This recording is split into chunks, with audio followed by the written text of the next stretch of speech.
মামির কাছ থেকে পজিটিভ কথা শুনে স্বস্তিতে বুকটা হালকা হয় অয়ন্দিতার। ফারহান সবেমাত্র ল্যাপটপ নিয়ে বসে, এরই মাঝে শরীফের ফোন। ডাটা অন রাখলেই ঝামেলা, এ ফোন করে ও ফোন করে। তবে স্ক্রিনে লেকচার সাহেব নামটা ভাসতেই ফারহান ফোনটা রিসিভ করে। বলা হয়নি, ফারহান পিঞ্চ করে মেসেঞ্জারে শরীফের নিক নেম সেভ করেছে লেকচারার সাহেব হিসেবে। হ্যালো। হ্যাঁ, কি খবর ফারহান সাহেব? মজা নেস নাকি?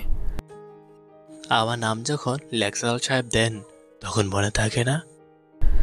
আমি দিতে পারি, তুই পারিস না। অভ্যাস ত্যাগ করো বন্ধু, সেই তুমি এখনো বদলাইলে না। আচ্ছা, ওই মেয়েটার আর কোনো খবর আছে? কোন মেয়েটার? ওই যে কি যেন নাম, পড়ে গেল, আমি হসপিটাল নিয়ে গেলাম। ওহ, হয়নি না, খোঁজ খবর পাইনি। আগামীকাল কলেজে গিয়ে দেখি, খোঁজ নেব একবার। বাই দ্য ওয়ে, ওকে বাসায় পৌঁছে দিয়ে এসেছিলি? হ্যাঁ হ্যাঁ। ডক্টর কি বলল? স্টিচ লাগেনি, ক্লিন করে ব্যান্ডেজ করে দিয়েছে, ইনজেকশন পুশ করলো একটা, আর মেডিসিন দিয়েছে 10 দিনের। হোপসো দ্রুত সুস্থ হয়ে যাবে। বেচারির ডান হাতটাই গেল। গিল্টি ফিল হচ্ছিল আমার, যদিও সরি বলেছি আমি। হয়নি, মেয়েটা ভীষণ নম্র এবং ভদ্র। সারা কলেজে খোঁজে ওর নামে একটা রেকর্ডও পাওয়া ভীষণ মুশকিল হয়ে যাবে। তুই কি আমার মেয়েটার গুণগান শোনানোর জন্য ফোন দিয়েছিস? আরে না, ওটা তো এমনি বললাম, কথা কথা আর কি। আচ্ছা শোন, তোর নামও লিস্টে দেখেছি, পরশু তুইও যাচ্ছিস আমাদের সঙ্গে। দোস্ত, সকালে ক্লাস আছে, আপাতত রাখছি। আমি সময় করে কাল ফোন দেবো। Okay okay, take care. You also. এখন আর কাজ করবে না ফারহান, মাথা ভার হয়ে আছে তার, ঘুমাবে সে এখন। তাই ল্যাপটপ অফ করে দিয়ে ঘরের লাইট নিভিয়ে দেয় সে।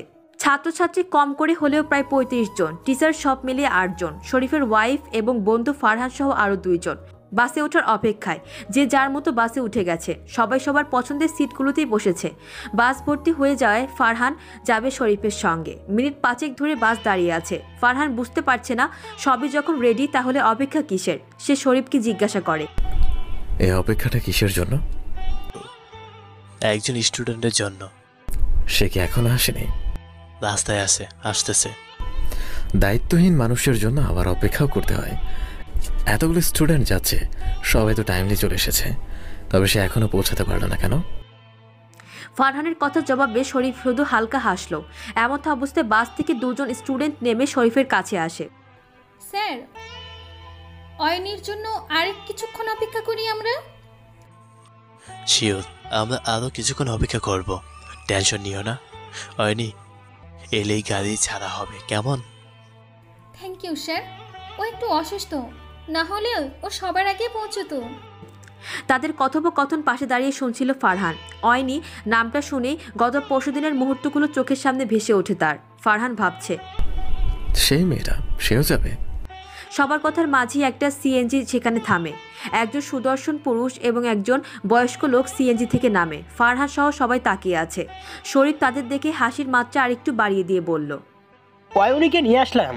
আমরা ওর জন্য অপেক্ষা করছিলাম। গত পরশু রাত থেকে এত পরিমাণ জ্বর ছিল ওর। গতকাল মাকে বলে আমাকে দিয়ে হাই পাওয়ারের ওষুধ কিনিয়ে এনে খেয়ে জ্বর কমিয়েছে, শুধু আজকে আপনাদের সঙ্গে যাবে বলে। এই ট্রিপে অয়নির যাওয়ার ইচ্ছা ছিল অনেক। তখনই খায়রুল সাহেব বলে, অয়নি কখনো তেমন কিছু চায় না আমাদের কাছে, বলতে পারেন ওর শখ আহ্লাদ কিছুই নেই, শুধু এই আবদারটাই করেছিল, তাই অসুস্থ থাকা সত্ত্বেও ওকে আপনাদের সঙ্গে দিতে দিলাম স্যার। অয়নিকে দেখে রাখা হবে, চিন্তা করবেন না। পেছন থেকে ধীর গতিতে অয়নদিতা এসে পাশে দাঁড়ায়। হাসান তার কাঁধে হাত রাখে এবং বলে, সব বলে দিয়েছি স্যারকে, তোর কোনো সমস্যা হবে না। আমি এখনো বলছি, তুই অসুস্থ, যেতে পারবি? ভাইয়ের মুখের দিকে তাকিয়ে থেকে শান্ত গলায় বলে, যাই না আমি ওদের সবার সঙ্গে। কথাটা ফারহানের কানে থাকে। হাসান আর খায়রুল সাহেবকে আসতে দেখে ফারহান একটু দূরে গিয়ে দাঁড়ায়। সবার সব কথাই মোটামুটি কানে আসার, তবে অয়নির বলা কথাটা একদম স্পষ্টভাবে কানে লাগে তার। সে তাকায় অয়নির দিক। হাতের ব্যান্ডেজটা এখনো আছে, চোখ মুখে অসুস্থতার ছাপ বোঝা যাচ্ছে।